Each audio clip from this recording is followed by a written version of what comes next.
At nakaisip ka na ba ng lulutuin mo ngayong pananghalian for today's video mga kapares? Nakahuli na naman tayo ng malaking isda. Kapag nakaluwag-luwag nga, ito nga pala yung pinipili kong isda dahil napakasarap at napakalasa nito sa halagang 280 pesos. May kamahalan nga naman talaga kaya hinaywa ko na nga yan sa apat. At ayaw ko na nga rin maggisa kaya bumili na lang tayo ng patola, dahon ng malunggay, meron din tayong tanglad, sibuyas at luya ang gagamitin natin. At nahiwa ko na nga yan ng ganyan. Kaya simulan ko na rin hiwain yung ating gulay na ilalagay. Meron po tayong patola at meron din tayong dahon ng malunggay. Napakasimple at napakadali lang din ang lulutuin natin ngayon. Kaya habang nagbabalat tayo ng ating patola ay shoutout po sa ating mga followers na nag-share po ng aming mga video. At sa mga bagong followers, welcome po kayo dito. At ikaw naman, ano bang naiisip mong luto sa ganitong isda? At paki-comment mo naman kung anong luto ang ginagawa mo dito. Baka mailuto rin natin sa mga susunod na araw. At sinunod ko na ang hiwa-hiwain yung ating mga aromatics, kaya yung sibuyas at pati na rin ang luya. At may kamahalan na nga talaga ang mga bilihin, kaya imbis na mag fast food ako ay ito na nga lang, nagluluto na nga lang tayo ng ating cravings. At bumibili lang naman tayo nito kapag araw ng sahod or may okasyon dahil deserve natin yung ganitong ulam. At pinipit ko na nga yung ating tanglad dahil na-ready ko na nga yung iba nating sangkap, ay simulan ko na rin yung ating nakakaboring na dahon ng malunggay. At di pa nga ako tapos dyan dahil himayin ko yung mabuti, at pagkatapos nga simulan ko na rin ang pagluluto. Kaya sa tubig ay nilagay na natin yung tanglad, sibuyas, pati na rin ang luya at tinakpan natin yan hanggang sa kumulo. At pinakulaang kong buti yan hanggang magberde yung ating tubig, at pagkatapos saka naman natin ilagay yung ating isdang pompano.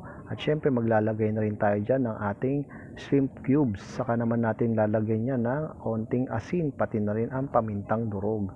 At meron din tayong isang peraso ng dahon ng sili, at tatakpan natin yan at pakukuluin lang natin ng saglit. At makalipas nga ang ilang minuto ay saka naman natin ilagay yung aking paboritong patola. Nasa inyo na kung anong gusto nyong gulay ang pwede nyong ilagay, at saka naman natin tatakpan yan hanggang sa kumulo. At pagkatapos tignan nyo naman, pwede na nating ilagay yung ating dahon ng malunggay. At pakiantabayan na nga lang ang dahon ng malunggay dahil napakabilis lang nitong lutuin mga kapares. Kaya ikaw, ano bang gusto mong luto sa ganitong isda? Paki-comment mo naman dyan sa baba. At eto na nga, may goodness, nakaluto na naman tayo ng masarap na sabaw. Mangantayin mga kapares.